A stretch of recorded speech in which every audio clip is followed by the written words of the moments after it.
cost analysis. That's kind of the origin of where we have. So at the very bottom, you'll have, where we got our source for some of this data. So some of the benefits. So what can help this intersection? Safety improvements. So any dollars associated with reducing certain crash types and severities.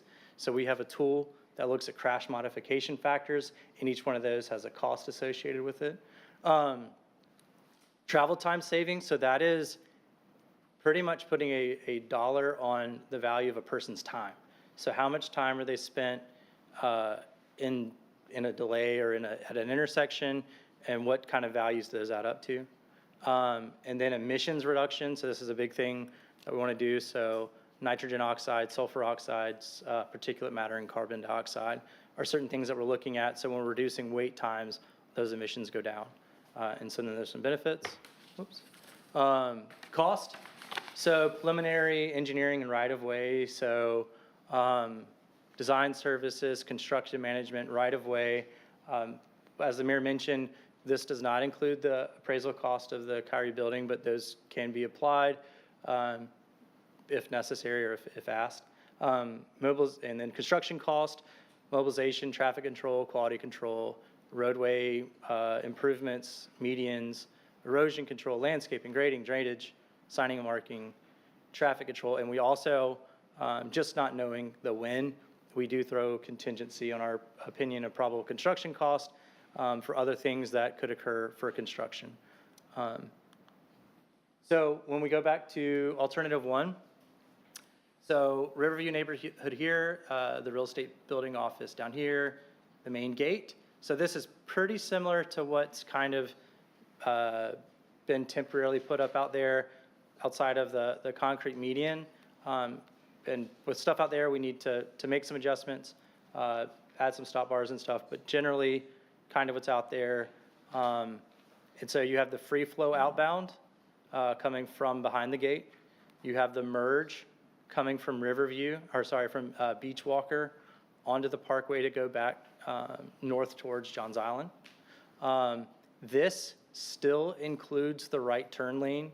That was up for discussion and got put on pause. So we were conservative with our numbers, with our levels of service. So in all reality, some of these numbers that I show you could be a little bit, the delays could be worse, or maybe your benefit cost goes down some for this alternative, but it won't go down very, very much because the right turn lane has not officially been voted as a no.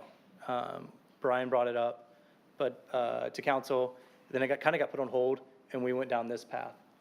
So, and maybe you're going to get to this, but Yep. when you get to the overall results with regard to alternative one, the cost of approximately 800,000. That includes the road. That includes that lane. It does. And is most of the cost or substantial portion of that cost related to that lane? I assume it is, not only just building the lanes, but moving utilities and everything. I have to look back. I think it's around 50%.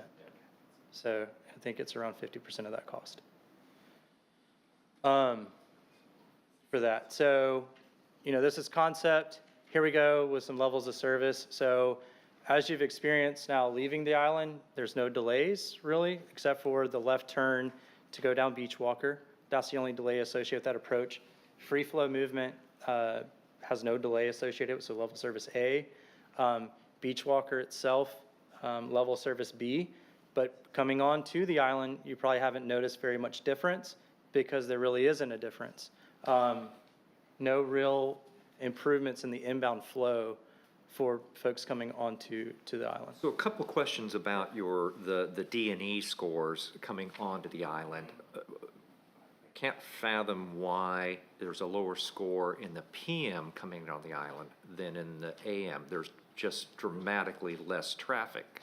It could be just the counts and projections that we have, because these have this is from the corridor study plus some. So when we have the corridor study, any of the stuff at Andale West or the property across the street or up at the presentation here on Resurrection, those were included in long-term. Those actually have a higher PM generator. So once we include those future projections on, so it's not reflective of what you're seeing right now, It's with the future projections there. Okay, and then, so that projection, the other big question is, did you guys ever model what we've, Councilmember Heidensfelder talked about this earlier, and we've been using sporadically, is a traffic control officer. They're on a it becomes part of the equation in the AM and PM hours, particularly coming in to the island. What would the scores, have you been able to model that? So that would be it'd really be modeled as a traffic signal, kind of. It sort of operates like a traffic signal. And we have not done a model for that because of just the gate operations. And it just wouldn't be accurate from what we could model. I mean, we could show it and it'll give you a general idea of the improvement, because I'm assuming that would improve the inbound as Well, somebody. significant, it's like a definitely- traffic light with an Yeah. extended green. Yes. Right. And I can tell you, when he flies the backup, it's gone in less than a minute. It flies through there. So question, is he checking passes too? What's the gate doing? No, he's not checking passes, but just the fact that he inhibits people from taking a hard stop at that intersection. Yes. Mhm. And kind of keeps them moving. It doesn't work like the outbound side, but Yeah. it's that notion. It's pretty good. It's a dramatic good. improvement Yeah. relative to him not being there and just the Right, no stop question. sign. Yep. And then also, I assume you didn't model, whether Kika, if they could reduce the cycle time at the gate on the left lane by Yeah. some percentage through QR codes or what have you. We did a model of Yeah. that. And you do reduce those levels of service, so your D would go to a C and your E goes to a D. Okay. and Or moving them off-site. I mean, the real issue is what you'll have coming in the morning is really only one lane going through. Yep. And that's whenever we made this presentation, I can't remember when we started it. It might have been 2019 that this actually came to light, was if gate operations change, if the gate moves, we do have more options at the gate. Kika said, the gate's not moving, so. But it's not just the gate moving. I'll just make up a number. If you've got 1,000 cars coming through the gate in the morning, and they're made up of residents that have an RFID Yep. code, construction workers and other service providers that also have a registered vehicle, then the movement through the gate is pretty quick because they don't have to stop. They're getting green lighted right through. The question would be, how many of the people coming in the gate in the morning are non-tagged folks? And other than the Saturday changeover day, during the week, it'd be interesting to understand how many have to stop at the gate to get a pass.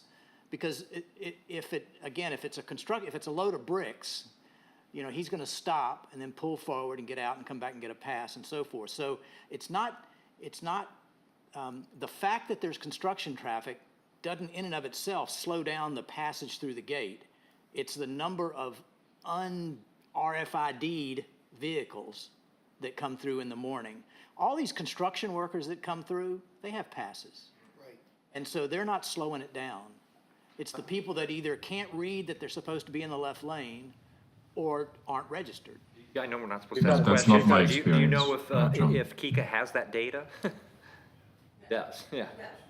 And it's not my experience. When I come in the morning or see what is lined up, the left lane is at max backed up to the Kiowa Island signage in the middle island.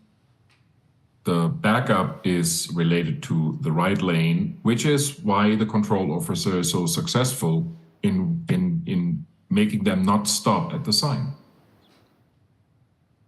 So the last time I came through, this is an unscientific study. The last time I came through and I got stopped at somewhere before I got to Rabbit. So I slowed down and I said, let me see if I can get to the gate, or get to the stop sign rather, without ever actually stopping and not running into the guy in front of me. And you almost can. So, it's a lot of the wait time is real wait time, but a lot of it also is the perspective that you're sitting in the traffic forever. It's really not. I mean, it's 30 seconds or less. So, but I think it would be important to know how many of the people coming through in the morning are, I'll call them unlicensed entries, because that's really the ones that bugger up that gate area. I think we might have that already from Kika. I don't have the numbers off the top of my head. Yeah, I think I got. And what? yeah. Yeah, Oh, I yeah, think yeah, the yeah, 12 shaded no was question, before. definitely, depending on the day of the week. And Well, we that's whenever started we just started this discussion a couple hours ago about an off-site or a planning retreat in September 15th to talk about what Michael kicked off, this whole issue of traffic. And I think, I mean, there has to be 5, there has to be 50, 150 suggestions that we need to incrementally make on all of this stuff to try to improve it. I mean, I don't want to keep Dylan here. I want him to go through the 3 alternatives so that you all have a grasp of that. But the notion of how to make things better tomorrow, I mean, you know, we need to do all of them, so. All right, Yeah. sorry, press on. No, no. It's good, and the only way that we could model that is to have a traffic signal in a model with a certain cycle length, and we would manifest it away to try to represent somebody saying inbound. It's what we do for schools. We do the same thing. We do a school traffic study, and if they have an officer out there, we do something similar. Yeah, that would be very helpful, Dylan. And also, if you could please provide us with the data, if you have it, you know, how many people really stop on the left lane? Okay, I'll see what I have. I'll see what I have from the gate. And then before you probably move on to alternative 2, I have a question. So for alternative 1, the leisure trail crossing remains where it is right now, correct? That's correct. Okay, thank you. Yep. All right, so alternative 2. So we just to kind of do the orientation again. Riverview, we put an X over the real estate building because in this alternative, it would be removed. The gas station here and the gate.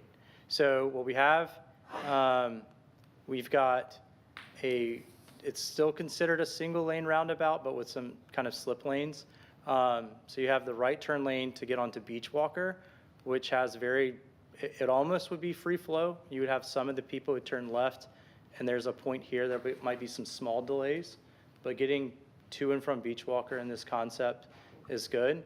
We have a improved inbound flow to the gate as well, plus more spacing for cars to queue before blocking an intersection.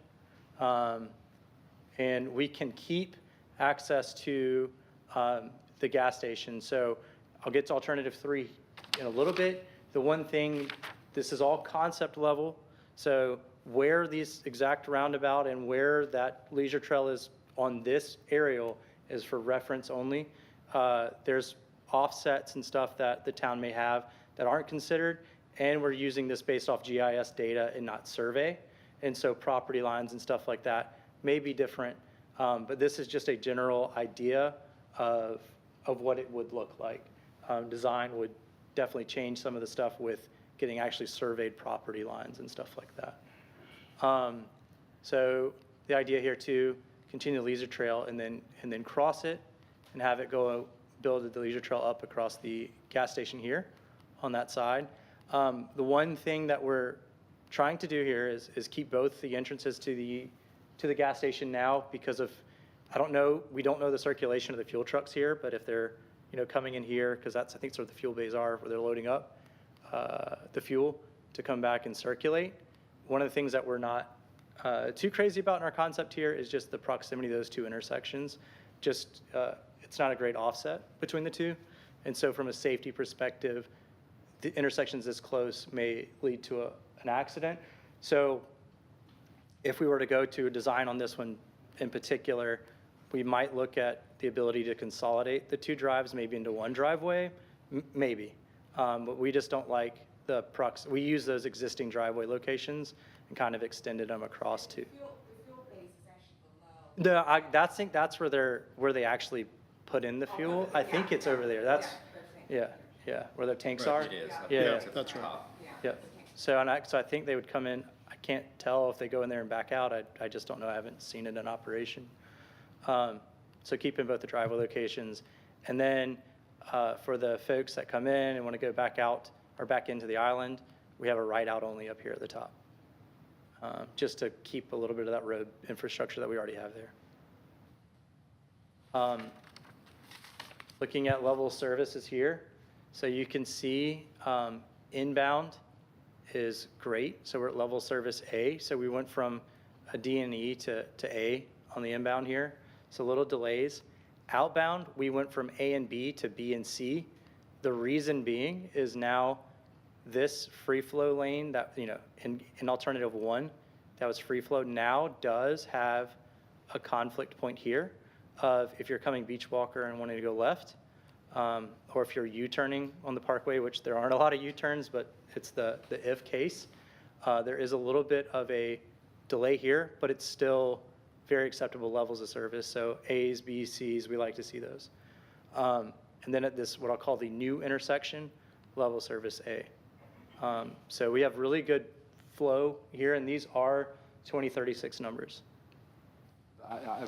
Where is the service level when you're getting past the circle coming towards the gate? So the gate operation, we don't have that actual level of service for the gate, and like even now, we don't really have that because we're looking at stop signs and stuff. So the gate, what we have here now with this alternative is we have more queuing space to the intersection here. In cohesion with any other conversations about improving those, if the pass offices goes off-site, or if they go to RFIDs, all that kind of stuff, all those efficiencies will help the queuing there. But we don't have an actual level service. That's another situation, Brad, that we would have to model that as like a traffic signal, but it'd really be a gate. Yes. Michael, I could see your hand raised. Yeah, I have 2 questions. One, for this alternative 2, would we be running into the same issues with rerouting utility lines, et cetera, as we have seen with alternative 1? Yes. Okay. And then second question, neither alternative 2 or 3 is actually, well, it seems to be encroaching into the properties on the north of the circle, which I believe are owned by the partners and by the Conservancy. Wouldn't that be kind of a, you know, alternative 2B to have a dedicated exit path like we have in Freshfields for the right turn towards the city, towards, you know, Betsy Carrison, and that would take away, you know, the need to stop? It could. There is a critical area really close up here. Like right up in here, there's some critical area that with our concept levels, we were trying to avoid those wetland impacts. But once again, concept level, we're doing this off of GIS lines. But if you were to have a free flow lane at the north side here, it would go straight, if I'm understanding that question correctly, if you're coming outbound and had another lane at the top here, you're going to be plowing through that critical area right up in here.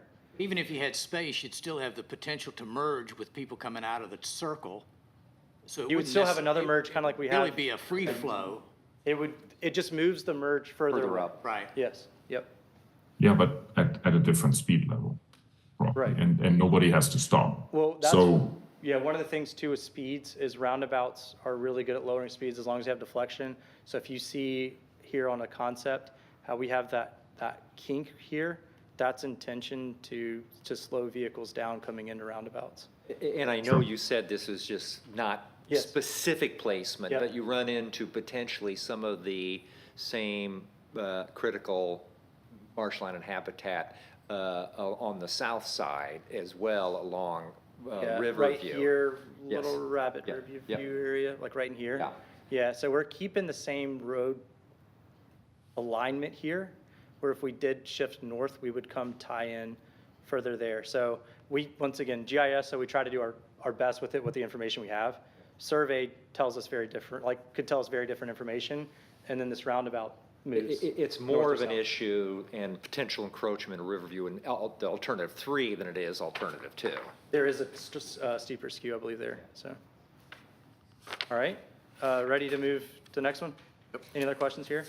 All right, so alternative 3, as Brad just said, as we bring this roundabout in, we are closer here to Riverview. The building's here, so we're showing an X again because it would be demoed, gas station, and gate. The difference here is just a secondary roundabout, so the secondary roundabout is more expensive than the first roundabout alternative. But from a safety and flow perspective of vehicles coming in and out of the gas station and interaction between Beach Walker and the gas station, we like this from a safety component, but obviously cost has got to be considered as well. And I would note, you kind of blocked, you're covering up the entry lane into the KRE building and the parking. Oh, that's gone. Well, no, I'm saying, this image covers it up, but when you're parked there, you're about 10 feet from the Riverview property line. From River, oh, that's where, because like the building here, that's the edge of the real estate building right there. And like It cuts up a little bit, Yeah. it cuts up a little bit Okay. up there. Okay. Once again, stuff that we'd have to look at if this ever went to design. This is conceptual level, and if we did make these changes, the numbers that we're showing you don't really change. Level service doesn't change. The OPCCs that we've done don't really change. Dylan, point with out that. to Michael, because I know he's concerned about this, where the tunnel could be, Okay. even though we don't think we could put a tunnel in. Yeah. So in either alternative, it was kind of explored to look at, okay, we have a crossing here, a pedestrian crossing. Could we do a tunnel like you see out on the golf courses, where you have your tunnel, you could drive your golf cart underneath? We looked at it from just an elevation standpoint, and the room we'd have to go up and down and diagonal, this is a tough spot for something like that. And so we really didn't explore it too much further. It's obviously something that can be done, but there would be potential further encroachment into Riverview on that side with the tunnel, and then just getting up and down in time and making this flow the way we want to, you'd have to kind of start climbing up a little bit of a hill in the road. It's different from roads than it is, golf cart paths and stuff like that. You can just do a switchback. I've seen it in Europe. You can do a switchback going into a tunnel. That can be done. Yeah, but then you have to pump it empty after every storm, so. Yeah. No, but I think also what the mayor said, I think can be resolved by moving the crossing further south, as we discussed also with the Upper Beachwalker parcels. And that would help us to at least get it into a safer area where we can have, explicit signage for pedestrians and bikers. Yeah, and that's one of the things too, that the roundabout here, even if it was to move further south, like you've mentioned, so if it did come further south towards the Upper Beachwalker parcels, those are really good uses of those rapid rectangular flashing beacons, RFBs, that, flash let pedestrians know it's a mid-block crossing, really good location for that. So something that, once again, if we go into design, all that gets adjusted. This is just visual and conceptual level right here. All right, so now for me to kind of nerd out with some numbers and level of service a little bit here.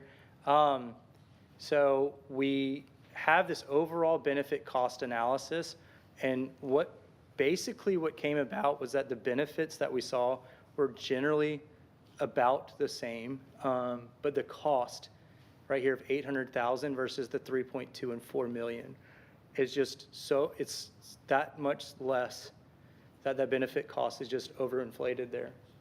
Or not overinflated, just it shows the impact of cost on these. So for that option at $800,000, give or take, we have a benefit cost ratio of 68.28, but it's as we mentioned, I want to point to the eastbound approaches. So that's your inbound approaches, and that's if they kind of stay as is and add the right turn lane, so this is not with the officer there. Level service D and E, and then our overall intersection is level service D for both AM and PM peak hours. 2036 numbers as well on that. So what that's telling us is that that inbound has a big influence, because that's a lot of volume with that delay, and so it's influencing the other legs of the intersection. But what it also shows is if you do have the traffic control officer, you can model like a traffic signal that's there. I mean, that's part of, we have somebody full-time assigned to do that every day. The benefit cost, BCA goes up even more. Well, yeah. Benefit, because you would improve the service level without any, Yeah. without, I mean, the cost of a person. You'd have to Yeah, factor in. yeah, whatever the cost of the person is. But that's you it. know, But yeah. but I just was going to bring up, if you look at the life cycle costs here, which is going to include the cost of the individual, alternative A has so much savings. Think whatever the cost is, $100,000, which is a high number for a guy per year, girl per year. And alternates 2 and 3 are not including the land purchase. Alternate 1 is just the faraway winner when you include life cycle costs. Yeah, so what it says is that, if you go back to what the mayor said at the beginning, you know, at some point, we probably need to own that building. Put that aside. Alternative 1, with a traffic control officer, gives us huge benefits, because all of the benefit of that traffic control officer is in the eastbound numbers. Right. And all that does, to Brad's point, is brings this BCA number lower. And so it's almost like, why wouldn't you go ahead and build the curb and take the ballards out and get that part done, and separate and apart, continue to negotiate with the partners for the purchase of that building, so that it opens up the possibilities for us to do a Right. lot of things later. Or condemn it, just Or- condemn it. We got a lot, it opens up our choices. If we don't own that property, the only thing we can do is alternative 1, Correct. Forever, forever. possibly. Well, for at least the foreseeable future. But again, the price of a traffic control officer is Way less than the insignificant. building. Relatively Well- speaking, is insignificant. Relatively insignificant, Yep. relatively insignificant. Well, I why would do don't, it I in the mean, mornings for it was my understanding that, Dylan So- can actually introduce, for example, an alternative 1B with a control officer, Yeah, and if I right? need to. Because you're kind of mimicking a traffic light, I think is what you were saying. right. So that could, and he can even include the cost into his OPCC for that control officer, and we see how the flow improves. And And it might be an interesting thing to see what that simulation would look like. Agreed. so whenever, I mean, I might just need to come out of, be out there every morning, the officer. I need to see it so that I can go back and So model I it. think right now what they're saying is that we have someone out there, but they have to leave. So there does get traffic backups. We get calls and emails still, even with someone Okay. out there. But what they're saying is that if you were to show that, the town would have to hire someone specifically full-time to be able to do that. I'm not sure if that's a long-term solution, but we would have to hire someone full-time, because right now, our officers, they're in the morning peak, in the afternoon peak, but sometimes they have to leave to go somewhere. Okay. And then it gets a little bit backed up. But yeah, I think you can show that, concerning that it's a long. But it's not really an full-time. FTE, because it's somebody that's going to be working, just 2 hours in the morning or 3 But the hours. reality is, I'm not sure you're going to really hire someone that's going to want to come all the way out here for 4 hours a day. Yes, So, it yeah, would be so it would be full-time, and then we'll just assign them to do some other duties. Right, Okay. agreed. And I think it's So, it's also still an in the morning insignificant more than number 2 hours relatively. on certain days. 100%. So, Well, I think I mean, he or she will be busy, so I'm not worried about that. the discussion can continue, but I think this demonstrates that alternative 1 is very, very viable for many reasons. Cost and improvements that can be made with the gate and staffing, et cetera, et cetera, et cetera. I mean, it just needs, we need to flush all of those things out, and hopefully we can come forward with a recommendation to, we have dollars in 22-23, and then we have dollars in 23-24 also, don't we? Well, we're currently, right now, we're in fiscal year '24 23. budget. Those numbers just carried over. So in this current fiscal year budget, we did budget That- for alternative that's not one. bad. Yeah, so we have budgeted monies for this, so I think this gets us off of dead center in terms of really beginning to look at alternative one. But Yeah. we have to, and we don't have to carry on that conversation here. I just want to leave the discussion today for everybody to think about the building in sight. Granted, it's not in these numbers and all those types of things, but I'm just talking about the future of this community, the absence of control of that corner. And they're long-term investments. They're shifting money out of your portfolio, out of your reserves into land and building. You may be a landowner or landlord for years, all those types of things. But it warrants a discussion because it's just an opportunity. And then, and we can say, well, we'll pass on it, fine, and then, anyway, okay, enough said. But move forward with option A. Ready to No, that's what I'm saying. I think. No need to wait. I think, Steph, we ought to work with everybody and put together a proposal to proceed with. Somewhat related to that, we've already put in the stanchions.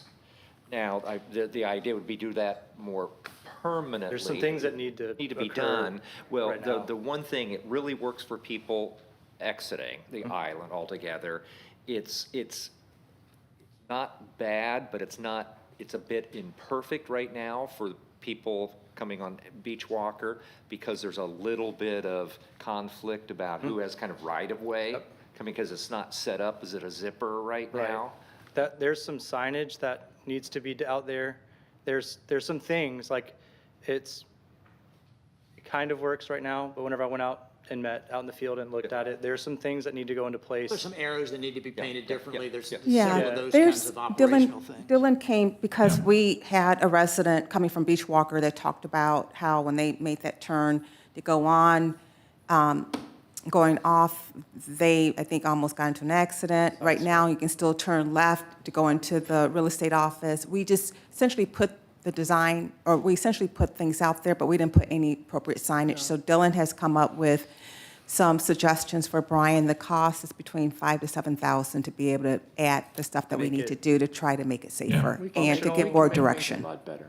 And then another question, I don't know if this is something that needs to be brought up at another council meeting, but we were very close to having our designs, the final designs for alternative one finished. We paused on the right turn lane. Does that have to go back before council to either be voted to keep or remove? Well, I think because it was tabled, right now we're having a discussion. I don't think we have it on the agenda, though, for Okay. approval. So I don't know if we, technically, My can own they personal approve view it? is, It's let's wait and not, see if we can Yeah. move forward with a traffic control officer on a permanent basis. It may not be worth the cost for the right turn lane. to do that right turn lane.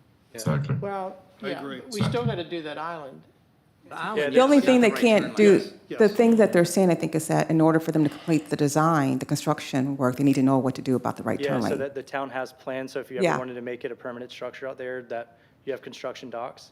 So we were so close to finishing before, and then we got put on hold, and we were actually in the process of trying to remove the right turn lane because of utilities, and then we got put on hold. And so that might just be something for another council meeting that we get brought back up to. You can bring it back at the next council meeting, because we initially finalize need to know what we're going to that do with the right turn piece. lane so they can finalize the documents. Well, I think you've heard enough. I think we need to proceed with the hiring of some permanent resource in some form of capacity to, however we complement it with another job or. Yeah, whatever Yes. alternate we select, that is needed. And I have to agree with Brad. You may not need the right turn lane if you have the officer there. Well, to that be That's was, honest. we're trying to correct. remove it. We're trying to get rid Correct, of that. but we need to And- know if we can remove it so they can complete the design, because whenever right we've now got- it's in there. They Yeah. can't, If it's half the cost. Yeah. And I have to say for the my guy. certainly Yeah. non-scientific Yeah. observations when I'm driving by there once or twice a day. I think, the control officer will do so much for us that I would more like to focus our attention on alternative 2 or 3 than on another interim solution. Yes, it's cheaper, but it's still, $800,000. for probably something that will not resolve the problems we are having without the control officer. Have to have the officer. And so if we're going to look into doing this control officer, it might be important, and no disrespect for the people that are doing the waving through now, but it might be somebody that has some training on how to do traffic control. You know, like maybe Mr. Harris would know the kind of person you need to have out there, or at least how to train them,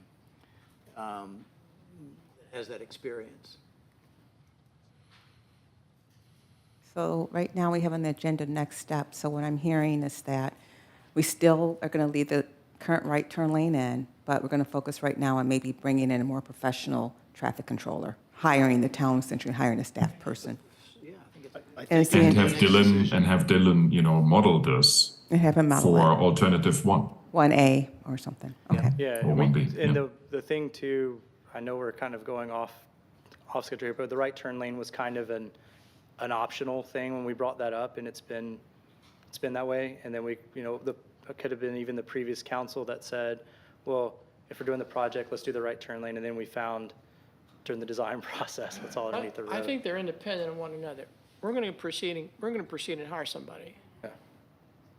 You can Please. proceed and integrate the savings associated with that somebody into your numbers so that we can. That's right. We can begin to see whether we want to do the construction of the right turn lane. Okay. But I got it. the other stuff on the other side of the road, we need to do. We need to do that island, we need to do, Yeah, you know, so. yeah, there's some things that, Okay. from a design perspective, that you'll need the plans to do for that. Yeah. So, okay. Okay, Any Dylan. other questions? Thank you so much. We're good? No, I just have one more comment, and I want to re-emphasize what the mayor said. I think we do want to get together soon to discuss our next steps about the Kira building. I share the mayor's long-term view and strategic imperatives that he outlined, that I think it is necessary for us to seriously consider taking over the ownership for that property, because we might need it in some years from now. Okay, we'll set up something to have that discussion then. Thank you. Council member comments. Mr. Belt, No, sir. Mr. Berner, Nothing, thank you. Michael? Yes, I only have one. Well, I had two topics, but now that we are hiring the control officer, I can leave that alone. Councilman Belt brought up the status of the project called Andel Bohicket Marina, which is all about also this annexation and significant changing the zoning for that property. So I wanted to go a little further than just saying where we are, and gauge the willingness of this council to take a position on this, because I personally believe that this project does not create any benefit for the Sea Island communities, specifically for Kiowa and Seabrook. I just don't see the benefits. It will only significantly increase traffic. It will destroy maritime forest. And by the way, if I read the maps correctly, it is outside of the urban growth boundary. So I would like to encourage us to take a position and let the Seabrook Town Council know that we, as the Kiowa Island Town Council, would not support this project.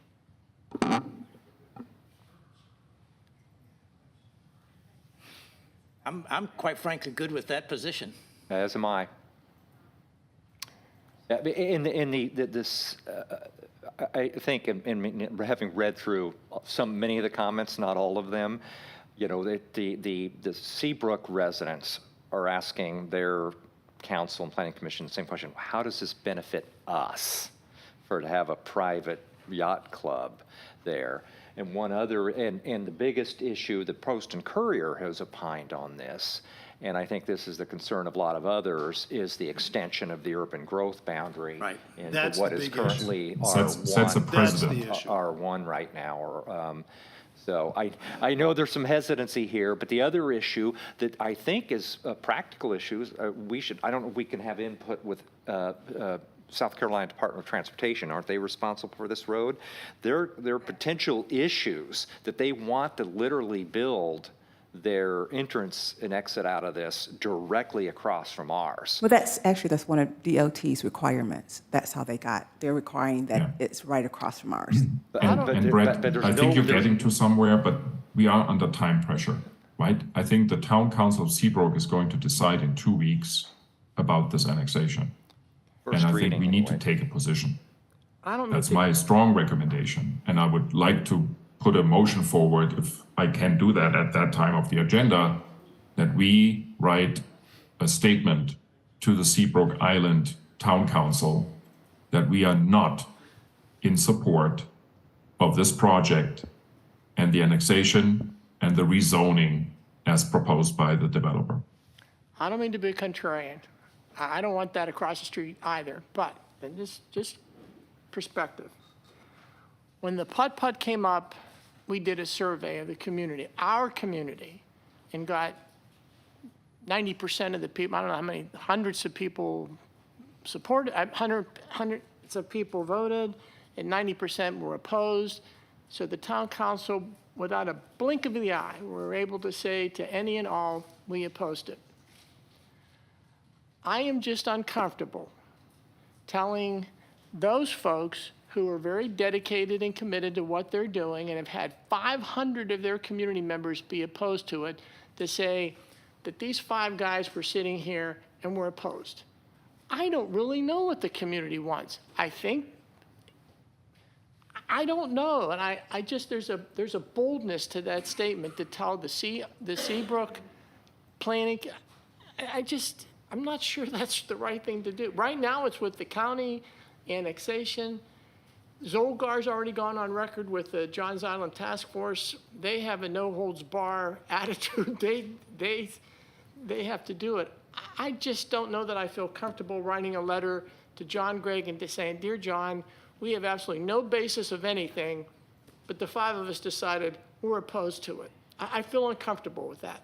I'm not sure that'll sway the needle either way, either. I don't either, and I don't know. They got a tough enough issue with the petition. I guess it's a petition. I presume it's a petition, whatever the 500 people wrote. They have their planning Well, commission. perhaps, I don't know,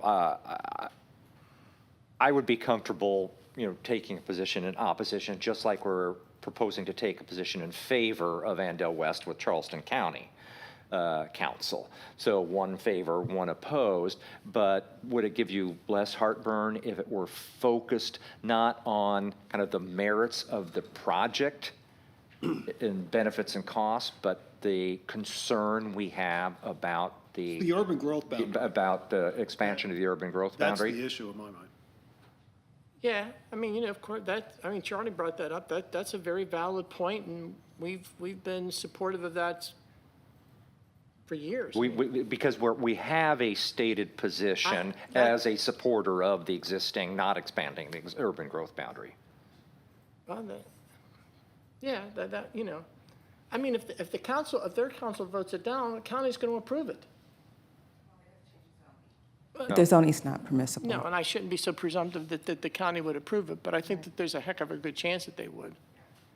Well, and that would be, I would feel more comfortable with that in terms of being consistently upholding the boundaries that were set up from some time ago. And I think the last thing I read about that, John's, that's been in place for so long, and this would be a real violation to that, so, yeah.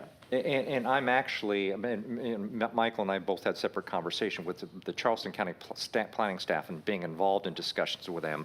Taylor's been in some of the Johns Island Task Force meetings we've talked about that. I have a different view as to whether the county and particularly the planning commission staff would be supportive of extending. I don't think they would be. But yeah, the urban growth boundary is a big deal. Yeah. Because we just can't keep moving it just because somebody it. Yeah. You have to draw the line and you have to stand right next to I it. feel much more comfortable with that, Brett. Is that, John, do you have a different view that they would be inclined? Yeah, to move? Yeah, I just think the conversations, Joe Boykin feels pretty strongly about that. I think he'd go to the mat on that, and Okay. There's not, they can't do a vote, really, because it's not on the agenda, but I understand the consensus is that, Vote under FOIA on something that's not on the agenda. but I have a consensus that that's something they want, so I don't need for you guys to officially vote. We can work on it. We can prepare Yeah. that. Okay. Yeah, but Jack? please keep the timeline in check, Yeah, Stephanie, yeah. because I think that the decision is coming up very soon. Okay, and I can work with whomever on council may be interested in helping me draft a letter that you guys would like for it to say, and it can be sent on behalf of the mayor Fair and enough. council. Fair enough, thank you. Happy to help. Where were we? John, anything else, Michael? No, thank you. Thank you. And John? thanks for the opportunity to discuss that. Any remaining? Yep. Citizen comments. You have 2 minutes left on your Yeah. 5. I have an internal timer. Maura McIlvaine, 146 Blue Heron Pond Road. So I told you, sometimes people come up and give you accolades. And when they give you accolades, you're going to want all the time in the world for us to do that. So today, I'm here to thank you. I'm here to thank you for listening to my comments. I'm here to thank you for modifying the offending provisions in the text of the revised ordinance. So that was great. I appreciate it. The only other thing I wanted to mention was the traffic issue obviously captivates all of us. There are 1, 2, 3 members of the KICA board here out of 7, which is pretty good. I have wondered, can KICA somehow switch the lanes so that the switch the lanes so the RFDIs go in the left lane and go all the way through straight and don't have to do the braid after the gate, where all the RFDIs have to move to the left and all the guests have to move to the right because they have to go to the conference center to check in for their rentals or whatever else they have to do. I've always wondered if, even though it's built, the way the little houses are built, can KICA switch it? They could do whatever they want. So well, they may not have the technology in both little huts that are, But you know, when you used to have a pull-off on the right for people that needed to come back and get passes. Right. And they would deliberately move that to the left, I think for a safety issue. So if you had the RFIDs go through the left. It would be a straighter shot. You'd have to, well, it would be, except for those of us that turn on Kiowa Beach Drive. And then you'd have, somehow you'd have to have provisions for the people that needed to stop and get out of their big truckload of bricks and go back to the. and it would also, I think, be vigorously opposed by Inlet Cove and Riverview. Okay. Because then they're not going to be able to get where they're going at all. Okay, well, we're about that. Anyway, I just encourage, obviously. You might bring that up at the next Kika board Well, meeting. obviously, I assume you're going to include KICA or encourage KICA to come to whatever this workshop is. Yeah, we will, sure. Thank you.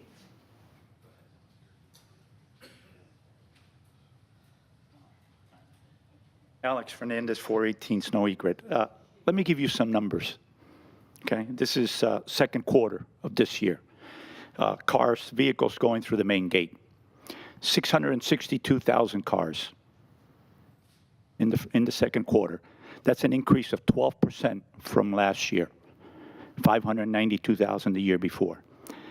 The 4th of July weekend, 36,700 cars went through the gate. Last year, 28,000. That's almost 30% increase. My point is that the traffic issue is not going away. We've talked about this over and over and over, and there's a lot of ideas of what to do at the front gate, from getting a faster printer. You ever try to get a pass being printed? It takes 5 minutes to print. It shouldn't take 5 minutes to print. It should be a lot faster. There's a lot of things that we can do, but you're not going to ever try to make up for the amount of traffic that we're getting through the front gate. Okay, so you need to do something now. We've talked about this for a long time.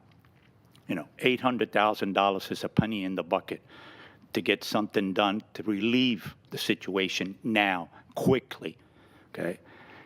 And by the way, the price of the corner of the real estate went up $1 million after this discussion because so many people have said that it's something that we need to do. It's something that we need to have. We keep on saying that. If we relieve the situation with option one, spending $800,000, you're going to reduce the pressure on the price of that corner. And eventually you're talking about a $15 million project, because $4 million plus another, 10 for the property on the corner? You're talking $14-15 million project. It's not going to take a week. It's not going to take 6 months. It's not going to take a year to get done. The $800,000 project will get it done very quickly and give us some relief. We need some relief now, and we need to stop talking about it. Please, I urge you. Thank you. I did that. Did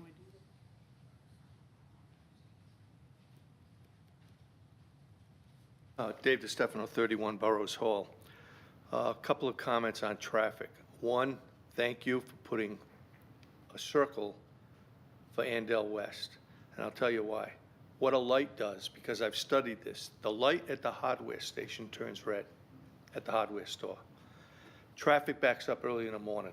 Landscapers, contractors, concrete trucks. The light turns green, they show up at the front gate all at the same time. 5 minutes later, there's no traffic at the front gate because the lead's still right. Where we need a rotary is at the hardware store. Okay? We'll never get that. The county's never going to do it. That's where you need the rotary. Good point. Okay? And just to let you know, in 2021, we had over 2 million cars come through the front gate. 14,000 people showed up without a pass. Literally no pass, no QR code. I'm going to the sanctuary for lunch. If it's 14,000, if you assume half of the people were legitimately doing that and half were just cheating to get on the island, it's like 20 cars a day. So that's not the problem. The problem we have is the QR code people that are in a right lane that think that's a pass. We're working on changing that to get them over. When I look at the rotary on the new designs here, whether it's 2 or 3, okay, as soon as they make the right turn to go for the front gate, that's where they're going to see the first sign, people without passes turn left. It's going to be worse than it is now. You're going to be having this all the time because you can't put that sign before the rotary because there's only one lane that's going through. So as soon as they get off the rotary, there's 2 lanes. If this guy in the right lane doesn't have a pass, he's got a big problem. So you got issues there. And so if we had a traffic light at Andell West, that would get backed up, and a minute later, they're all at the front gate. So we're working on it, okay?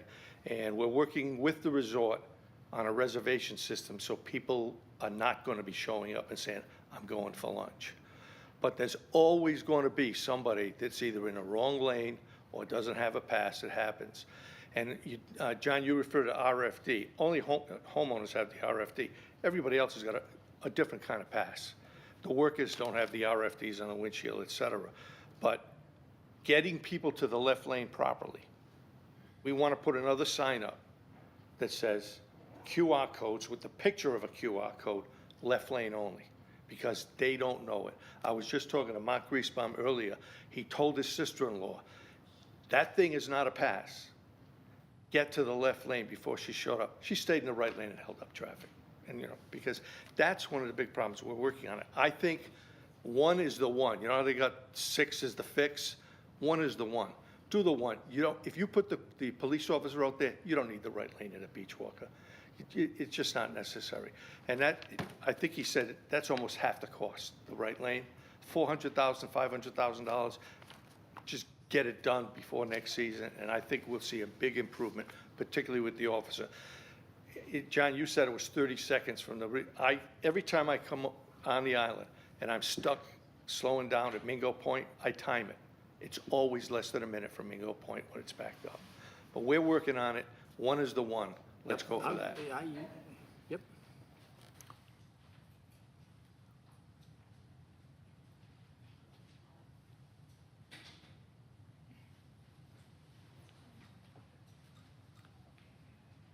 Mr. Mayor, council members, and attendees, my name is Mark Primar.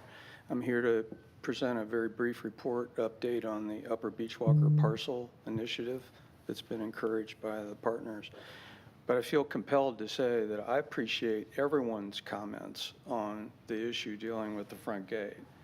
Because I do think it takes, as you've outlined, I think it takes a comprehensive approach. The focus largely this afternoon was on potential physical improvements, which is well considered, and I think that's along a good path for consideration. But this comprehensive approach of the front gate operation, I would even extend it to PRC's operation. They've tried to make improvements of advanced reservations, advance notice. Every little bit, I think, counts. I don't know if there's anyone else in the room that was here when the original main gate was positioned where it was, but when we made a decision, we being the Kuwaiti we, made a decision to reposition that gate in a different location further back and add the 2 lanes, it dramatically changed what was starting to build up, even at the early age. So there are incremental decisions like that that can make big decisions going forward. But that's not why I'm standing here. I'm just standing here in support of everyone's effort on trying to solve a problem. The brief report, emphasis on brief, is the partners, as I mentioned before, a month ago, or not quite a month ago, at the last council meeting, we met with 3 of the 4 homeowners association boards, received very good input. I want to comment about one request that was made during that in terms of the status of that. We're still struggling with trying to get with Greens Lake or the Cottage Owners Association. They just recently shared with me that maybe the best thing to do is to get together with all of the boards, which was suggested by the Riverview Board. So I'm going to work toward working with Poston that manages all those associations to coordinate a singular meeting, which was going to be followed up with the 3 other meetings to cross-share recommendations. There is a consistency of high levels of concern by those that have represented their concerns so far of traffic, density, short-term rentals in particular. That's not to say that there aren't additional concerns, but those are the, the highest concerns. But I wish I had more to report because I had hoped that we had met with Greenslake, but combination of vacations and travel planners for them, they couldn't meet. But hopefully we'll have a report well in advance of that.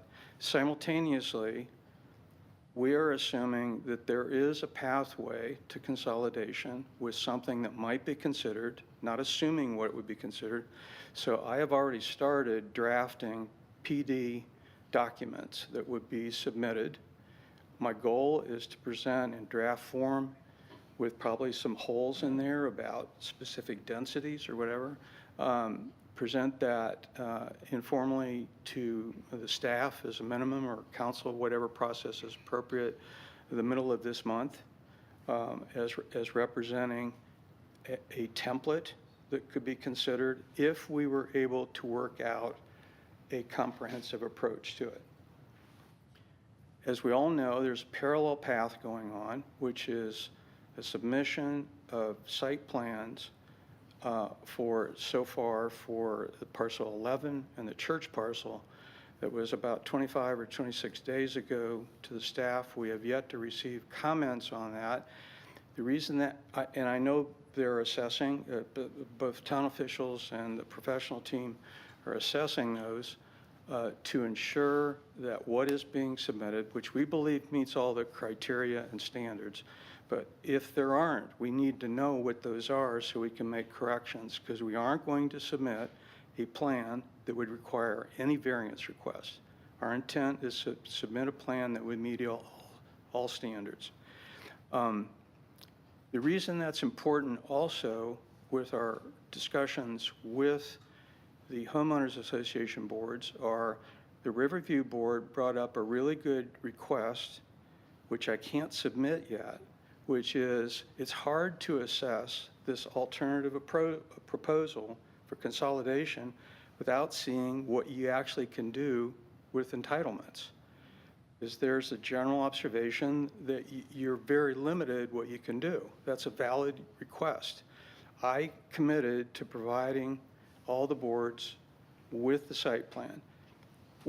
I'm not going to do that until I know whether there are issues with that site plan that's submitted. It wouldn't be fair for the boards to review it, assuming that everything's okay.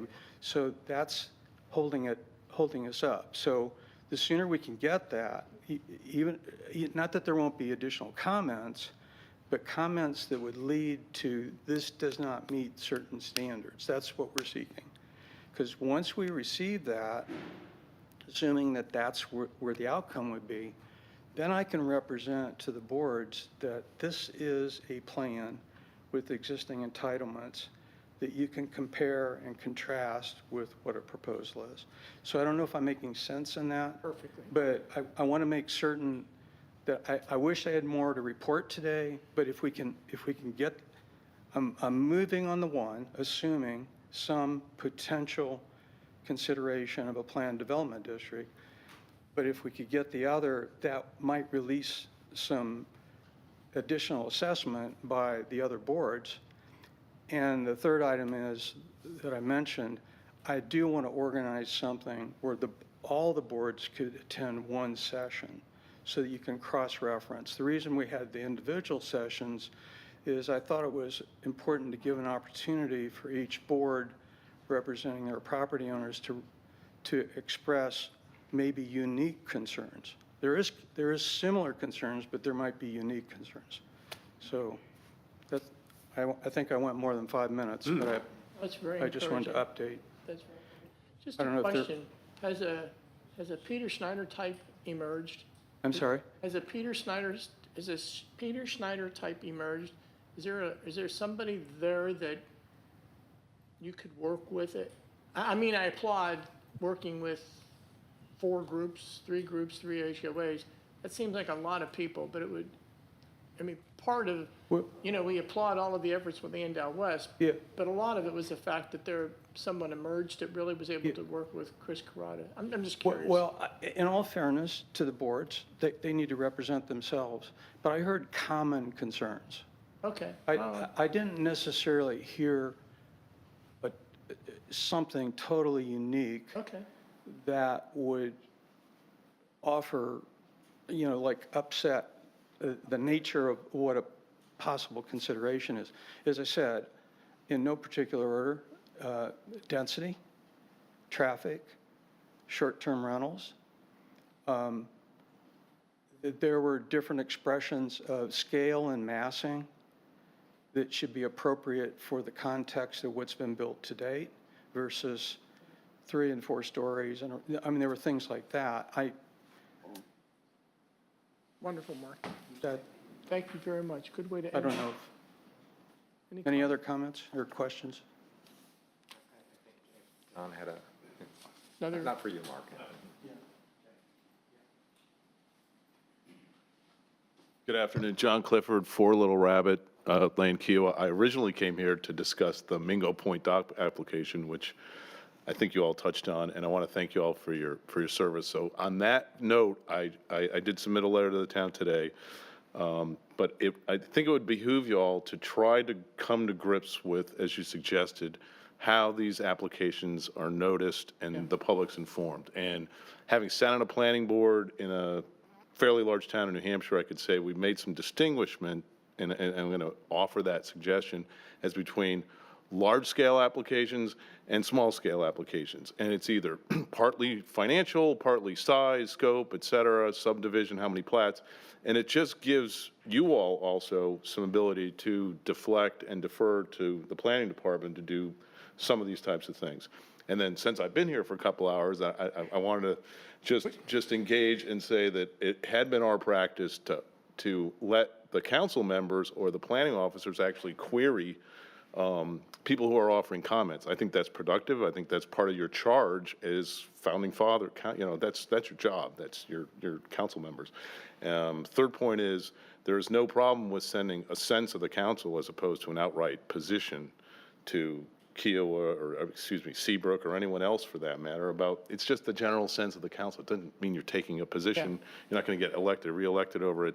And lastly, as to the traffic, I would just hope that you guys, and I didn't really notice that in all the forms, but be mindful of the fact that there's another community right at the front gate. I know we're tiny and small, but it is difficult to get out at certain times. And then the last consideration is, I agree, as a son of a real estate developer, you never let good, valuable property get out of your midst if you could, or you purchase it if you can. So it behooves you to take a look at that. And the last point is, I think you ought to think bigger picture about this, where the bicyclists and the interface there. I see no problem with sending bicycles and foot traffic sort of towards that par 3 at Cougar and around the back. Like, there's no reason that you have to have bicycle and foot traffic interfere, because I know they've interfered with me coming back from my gate every morning. So pedaling a little bit more, walking a little bit more shouldn't be that difficult, but I think you got to get rid of the bicycles and that any interface of foot traffic at the front gate, and think about shooting it back around the other side. And you ought to think about, as a town, do we want a gas station at the front gate? I mean, that's another parcel that you might want to consider purchasing. I mean, you got a filling station here, you're going to have another filling station at Freshfields. I mean, you got plenty of opportunities to buy gas. So it's another parcel that you ought to put into the mix. And lastly, I'm a big advocate for putting a bridge at the backside of the island.